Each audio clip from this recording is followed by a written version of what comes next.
Happy Saturday night's main event day, folks. I'm Graham G.S. Matthews, and welcome to my audio review for the December 13th, 2024 edition of WWE Friday Night SmackDown. Lot to get into from this show from last night. Going to try to keep it on the shorter side before I have to take off for said show, Saturday night's main event, a little bit later on today. So I'm trying to squeeze this on in here before the show tonight. I was actually not at SmackDown last night. It was close to a sold-out house, couldn't go, couldn't get tickets, whatever.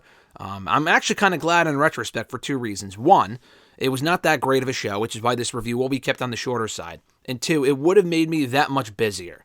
So if I had an opportunity to go last night and I was told, hey, you can go, whatever, I would have gone. I would have absolutely gone and not done myself any favors. I said this on the show last week, I would probably be at SmackDown. Ultimately, I was not, but in retrospect, I'm glad. Again, not just because of the quality of the show, but it would have made me that much more tired and backed up going into the show tonight. I also had to catch up on the TNA Final Resolution show from last night and Rampage and all that other shit, which I would have had to stay up a lot later than I did and got a lot less sleep than I did in order to do all of this and record this review, and I probably wouldn't have had a chance to, so I'm kind of glad in retrospect I was not there at the show. Not an awful show, but SmackDown has produced a pretty strong string of shows in the last couple of months, I would say, pretty much since the fall, especially in the last month or so, since like late October, early November. A lot of great episodes of SmackDown. This was not one of them. This aired on a slight tape delay. I did have friends in the building for the show last night, one of which told me that they were confused because they hadn't, they weren't really sure what was going on. They started the show early at like 6:45. I saw the start time for the show on the building website, on the WWE.com website, but also the XL Center website here in Hartford here in Connecticut. And they were like, well, why are they taping the Tiffany match at 8 o'clock? And I said, well, it's because they're taping two episodes of SmackDown, one for last night and then one for next week. So they did a double taping, and no, they obviously did not fucking spoil anything that was going to be happening tonight at Saturday night's main event. So for anyone wondering, if they taped next week's show, and I was wondering this here in my review a week or two ago, how the fuck is that going to work? Because, you have the finals of the Women's Championship, Women's United States Championship Tournament. You have the winner of the Cody Rhodes, Kevin Owens matchup. Drew McIntyre popped up on this show. Would he have to appear on SmackDown again after beating or losing to Sami Zayn at Saturday night's main event? I don't know. I don't think so. I assume it's going to be a very promo-heavy show anyway. They did set up matches for next week, and none of which were, overly significant to tonight's event. I just thought that was interesting. So, ended up being a pretty decent go-home show for Saturday night's main event, and got me excited for the show tonight, which I was already looking forward to anyway. I actually went back and rewatched the first ever installment of Saturday night's main event from 1985 earlier this week, actually, to kind of get me in the mood. That probably got me more excited, and all the promos and vignettes and commercials than this show did, but I still thought it was decent on the whole. We open up the show, oddly enough, with Jimmy Uso, who we were told last week on SmackDown got hurt in the men's War Games match at Survivor Series, suffered a broken toe after jumping off the top of the cage or the top rope, whatever the fuck it was, and he landed on one of his big toes awkwardly, and he broke it. So he was out here with crutches, and he didn't really, not that he didn't say much of note, but it was a really random promo. Like he was saying, what's next for Jimmy Uso? It has nothing to do with Sami Zayn or Roman Reigns. I might go ahead and challenge for the United States Championship. I might win the Men's Royal Rumble. I might even challenge for the undisputed WWE Championship. Even the idea of Jimmy Uso challenging for a mid-card title, quite honestly, is comical, let alone winning the Royal fucking Rumble and challenging for a world title. I couldn't help but laugh when I heard him say that. It just kind of sounded like he was meandering and just waiting for Drew McIntyre to come out there and beat the shit out of him. This was a really weird segment. I think they only did this. I mean, we already knew Jimmy Uso would be out injured for a little bit. We don't know how long he's going to be out exactly. But I think they did this just to attribute him being out longer to Drew McIntyre. So when he comes back, he can face Drew. Now, if they're on separate shows and Jimmy Uso doesn't get drafted at Raw and Drew doesn't get drafted at SmackDown, then it doesn't really matter. But it is funny, though. I know Drew attacked Jay. I know he was revealed to be the one who did attack Jey Uso on Raw a couple of weeks ago. But Drew had even said in his vignette that, he doesn't, not that he doesn't blame, but he wasn't shocked by the Usos realigning with Roman Reigns for men's War Games against the New Bloodline. he kind of more so blames Sami Zayn because he willingly rejoined the bloodline after just being abused. And Jay and Jimmy are family. Sami Zayn is not. And CM Punk, he knew he did it for a bribe. Sami Zayn just did it just because he wanted to. So that's why he targeted Sami Zayn. And I guess he still has ill will towards the Usos, which is why he attacked them on Raw last week and then on SmackDown this week. It does make you wonder, though, if they're setting up for Drew and Roman Reigns. Now, we found out on the show as well, which I might as well mention now, Roman Reigns, thank fucking God, hopefully, will be finishing his feud with Solo Sikoa not at the Royal Rumble, not at an Elimination Chamber or WrestleMania. They're doing it on the first Netflix Raw on January 6th. They advertised a promo from Roman Reigns on the show. I knew he wouldn't be there in the building because I know he wasn't on the event website unless he made like a fucking special appearance. So he wasn't there in person. But they did air a promo where he officially challenged Solo Sikoa to a match at the first Netflix Raw on January 6th, a tribal combat match with the Ula Fala or the Ufatafa, as LA Knight called it later on, which was fucking funny. That will be on the line in their match. So I think I may have mentioned this either on Wrestle Rant Radio or hashtag. I forgot where I mentioned it. Roman Reigns, I don't think, has been in action on Raw. I thought it wasn't since 2021 when he had those matches with the New Day and then that triple threat, I think on that same show, with Bobby Lashley and Big E. I was wrong. I actually totally forgot about this match. I mean, it wasn't that much, later, so it's still been a while. His last match on Raw was in the summer of 2022, actually. It was a six-man tag team match with the Usos against the Street Profits and Matt Riddle. I'm not even really sure why that match happened. I know the Profits were feuding with the Usos going into SummerSlam. They were in the midst of a tag team title feud. But Matt Riddle had already lost to Roman Reigns on SmackDown like a week and a half earlier. So that was a really random fucking match. It was at MSG, so I guess that's why they did it. That was the last time I believe Roman Reigns wrestled on Raw. The last time Roman Reigns wrestled on TV was when he had that tag team match almost exactly 2 years ago on SmackDown. It was him and Sami Zayn, right, against John Cena and Kevin Owens, that big tag team match they had hyped up for a couple of weeks in advance. And now, again, that was 2 years ago. So it's going to be a big deal when Roman Reigns wrestles on that first Netflix Raw. Will he get officially moved to Raw as part of this talent exchange? I'm thinking he will. They might finish off that feud. Now, McIntyre going to SmackDown, I kind of like. It would get him away from Rollins. It would get him away from Punk. And he should get away from those individuals specifically. Now, either they're moving, which I don't think they should, or Drew's moving. And I don't think he needs to, but I think it would help. Now, if you move Drew and Roman, they end up on separate shows because Roman would then go to Raw. We have no fucking clue. And if Roman were to go on to feud with, The Rock at some point, The Rock doesn't need to be on SmackDown. That could be a Raw feud. What about Roman Reigns and Jacob Fatu? I feel like that's more of a WrestleMania-worthy match to me. Would they really go backward and have Roman Reigns go from feuding with Solo over the Ula Fala to then Jacob Fatu? Probably not. I think they might save Roman and Jacob one-on-one for later down the road. But don't discount the possibility of Drew facing Roman Reigns at WrestleMania. They had a WrestleMania match back in 2019. It wasn't good, but they went on to have better matches. Later on that year, actually, they had better matches on TV. They had a better match at Survivor Series 2020 in front of no fucking fans. And they had a much better match at Clash of the Castle 2022. Roman Reigns, I think, won all of those matches. Drew may have beaten Roman. He may have beaten him once on TV. I don't think he ever did. I don't think Drew's ever beaten Roman Reigns. So they have that story going for them. Drew's pissed at the Bloodline for kind of ruining his career, blah, blah, blah. So honestly, I would be down for that. I don't really know what else you'd do with Drew at WrestleMania otherwise.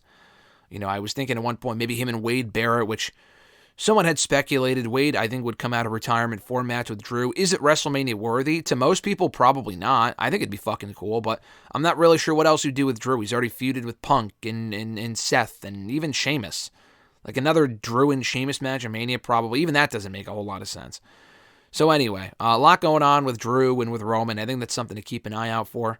We'll see if they do any additional build for Roman Reigns versus Solo before the first Netflix Raw. I don't think Roman's scheduled for any shows for the remainder of this year until the Raw show on January 6th.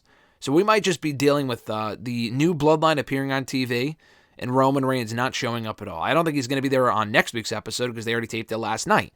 And then there's one more episode in 2024, and he might be on that one. I wouldn't think so, but it's possible. I don't know.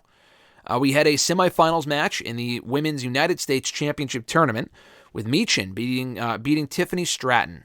Now, the interaction that Tiffany had backstage beforehand with Nia Jax and Candice LeRae, where they established on next week's show, Nick Aldis was about to strip Bianca, and get your mind out of the gutter, of the WWE Women's Tag Team titles before Naomi stepped up and said, hey, what if I defended with her on next week's show? So I guess Naomi, I don't know if she's officially tag team champion or if she's just stepping up for, serving as the, what would you call that? The fucking, not replacement. Man, I can't think of the word off the top of my head. But she's essentially the stand-in for Jade Cargill in that tag team title match on next week's show. So we have that to look forward to, Nia and Candice versus Bianca and Naomi. Again, I don't know if Bianca and Naomi, if they win, they would officially be champions together going forward, or I don't think that's where Naomi reveals that she was the attacker. I feel like, again, if they had taped it for next week, one, it might be too early in the storyline to do that. They might want to stretch this out a little bit longer, and two, I don't think they would do that on a taped show. I mean, they did do shit on a taped Raw a couple of weeks ago that kind of spoiled stuff for down the road, for when it aired, like Rhea Ripley coming back early and all this other shit. So it's not like they wouldn't do that, but I would have been surprised for a big angle like that for people to really be shocked over it. They should not do that on a tape show. I really do not think next week's show will be anything significant if they couldn't spoil anything in at least in-person form. Because they'll do like vignettes and fucking backstage promos and shit about Saturday night's main event without spoiling anything. But in terms of in-ring stuff, they're not going to do that. So the Naomi heel turn I don't think is coming next week, but I am looking forward to that match, though. So Tiffany was teasing tension with Nia Jax and Candice during that backstage segment, which was compounded later on after Tiffany lost this match. And she was kind of, scolded by, not really scolded, but Nia and Candice were clearly disappointed. So it looks like they might be headed towards a babyface Tiffany Stratton turn. A babyface turn for Tiffany. So that would be interesting. I still say there's a chance that Tiffany could cash in on Liv or on EO or whatever and go to the Raw roster. I would not be against that at all. You would think, though, unless they really want to stretch it out, that Tiffany would cash in or at least attempt to cash in on Nia, and she should win. Let's face it. I think Tiffany should be the one to beat Nia for that championship. And it should be soon. I don't think it's on next week's show, obviously. But they're not going to do a fucking cash-in on a tape show, I would hope, at this point. Maybe at the end of the year, maybe in early 2024, maybe on that first show, the first fucking Netflix show of 2024, 2025 rather, on Netflix. I could see that. So, I don't know. I thought the match was fine, though. Really nothing too out of the ordinary. It unfortunately had a botched finish, or Tiffany hit her finisher. Michin was supposed to get out of the way, or I think she did. Tiffany hit her anyway. Didn't look great, but the match otherwise was solid. Carmelo Hayes all week was advertised as facing a new acquisition on the SmackDown roster. They didn't actually outright say that on SmackDown last week, but when they had put the segment up on their YouTube channel later on in the night, they did say one of SmackDown's newest acquisitions is who Nick Aldis put Carmelo Hayes up against on this show. So honestly, like, one of the biggest reasons why I would have wanted to go to the show was if Pentagon Jr. was revealed as the opponent. And don't get me wrong, that is a fucking silly thing. Not overly silly. We know the Lucha Bros are WWE bound eventually. It wasn't that ridiculous to think that he could be here, considering he is contractually free from AEW as of like a week or two ago. And, I mean, it's possible. It certainly is possible they could have gotten it done. Now, there have been no rumors that Pentagon has met with WWE, that he is imminent to debut there anytime soon. It could be in the next month or so. But it would have been a big shock, because I saw no one reporting that he was on SmackDown, going to be on SmackDown, and it could be revealed as him. Not like the Motor City Machine Guns, who were in the works with WWE for a while, and we kind of knew they were behind those vignettes. They were airing on SmackDown. That was not the case with Pentagon. So honestly, I wasn't like pissed when it was anyone but Pentagon. And then I saw that report on Twitter from earlier in the day on Friday that it indicated Braun Strowman was not only cleared to return, but he would probably be making his return on SmackDown on Friday night. Well, I'm like, okay, well then it's fucking him. Sure enough, it was Braun, and honestly, I was relieved. This is going to sound selfish, but I was relieved that it was Braun Strowman. If it was Pentagon, that would have been amazing, but I wasn't there to enjoy it, so I would have missed out. So thankfully, it was Braun Strowman who quickly squashed Carmelo. I have no issue with Braun being back. I have no issue with him going to SmackDown. Hopefully, he has some luck over there following his great feud with Bronson Reed over on Raw, and Bronson Reed should stay right where he is when he comes back, which is probably going to be in like next summer. I had seen that he may have had a complication with his surgery, whatever the fuck happened. Hopefully he, rest well, is back at some point soon. On the sooner side, he was on a great roll before he got hurt. But I don't mind Braun Strowman moving to SmackDown. They could use the depth. Now, is Braun Strowman going to solve all of SmackDown's issues if they move several top talent from SmackDown to Raw? No. But it's still a nice addition to the blue brand. I'm just not really overly fond of how they squash Carmelo here. Now, does he go to Raw? How is he going to bounce back? I'm not really sure. He's overall had a great year between the NXT stuff and then coming to the main roster, getting picked high in the WWE draft. Great showing at Money in the Bank. He had that great series of matches with Andrade, having really good matches with Cody Rhodes on 2 different occasions. So, challenging for the United States Championship. He's had an overall really good year. He advanced in the King of the Ring tournament as well. But I don't want to see him squashed going into 2025. So either he goes to Raw, or he stays on SmackDown and hopefully just bounces back. Hopefully not in a feud with Braun Strowman. I had seen on Twitter, maybe Carmelo and Nick Aldis. I don't know if that's the plan. I wouldn't think so. I would fucking love it if it was. Nick Aldis is great, and we should finally see him in the ring sometime soon. I don't know if that's where they're going with this, but I guess we'll find out. LA Knight, no stranger to the Bloodline, took on Solo Sikoa on the show. Had a actually pretty good matchup. They worked well together. The crowd was in Knight. He's super over, obviously. I was worried Knight would lose here decisively, or at least lose even via interference, because of Solo being challenged to that tribal combat match on the January 6th Raw. I'm thinking, fuck, LA Knight might be the sacrificial lamb. Thankfully, he was not. He did get beat up, but he did not lose. That would have been dumb. We heard from Nakamura on the show, by the way, who Knight still has unfinished business with. We had heard from Knight in a promo where we called it the Ufa Lafa earlier in the show, which was great. And we also heard from Alex Shelley, before I forget, challenging, I think, Gargano to a one-on-one match in next week's show, which is pretty cool. I wish I was there to see that at SmackDown last night when they taped it for next week. But anyway, the Knight and Solo match was good. Crowd was into it. Jacob Fatu got involved, attacked Knight, giving Knight the disqualification victory. Andrade and Apollo Crews. You never want to be associated with Apollo Crews, I'm sorry. Andrade, he obviously would not have been able to get the job done on his own anyway, but being associated with Apollo Crews immediately got him fucked up. I mean, that alone was the reason why they had the Bloodline. The Bloodline was were the ones standing tall in the end. Apollo Crews is a difference maker and not for the better. And I like Apollo Crews, no disrespect, but he's just a fucking loser. So they got laid out. Bloodline stands tall, as you would expect.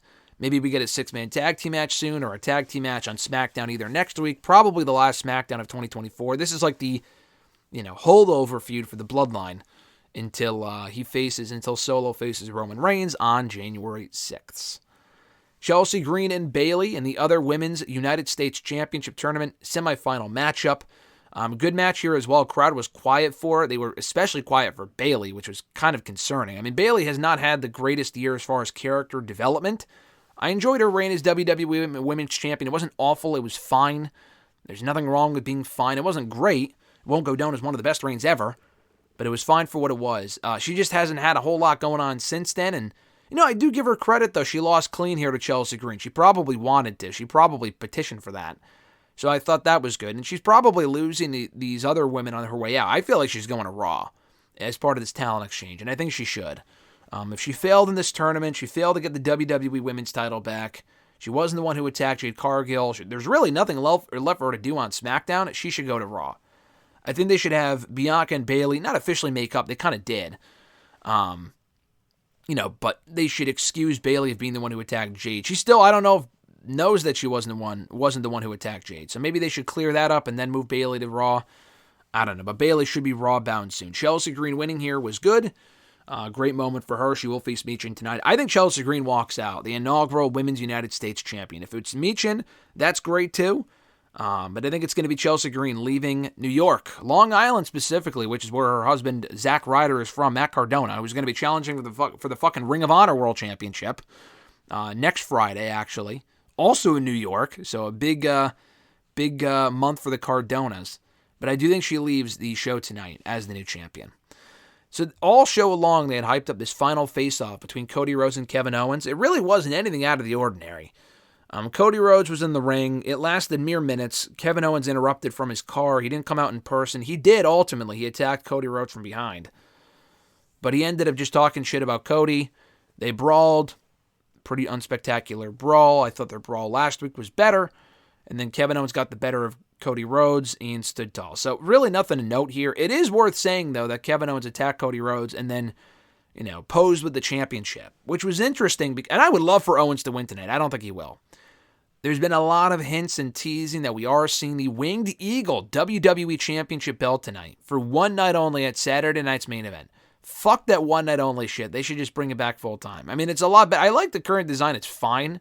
The Winged Eagle has more of a vintage throwback vibe to it, but it would be a pretty fucking heel move if Owens won the championship and posed with it over Cody Rhodes' body after beating him. I would love if DIY got involved and they formed a little group with Kevin Owens. I wouldn't mind that at all.